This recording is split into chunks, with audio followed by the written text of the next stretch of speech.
Jaipur Rajasthan police ने बड़ी कार्रवाई करते हुए हिस्ट्री शीटर मनीष सैनी को गिरफ्तार कर लिया। आरोपी के विरुद्ध करीब 3 दर्जन मुकदमे दर्ज बताए जा रहे हैं। पिछले दिनों सोशल मीडिया पर हिस्ट्री शीटर मनीष सैनी के एक के बाद एक डरावने और घिनौने वीडियो वायरल हुए थे, जिनमें वो खुलेआम दहशत फैलाता नजर आ रहा था। सूत्रों के अनुसार विद्यायकपुरी क्षेत्र में लड़कियों के साथ मारप, ईंट तथा जवाहर सर्किल इलाके में तोड़फोड़ और दहशत फैलाने के वीडियो सामने आए थे, जिसके बाद पुलिस हरकत में आई।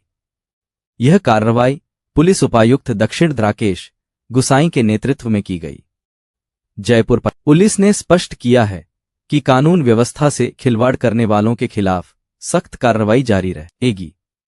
पुलिस अब आरोपी से पूछताछ कर उसके नेटवर्क और अन्य आपराधिक गतिविधियों की जांच कर रही है।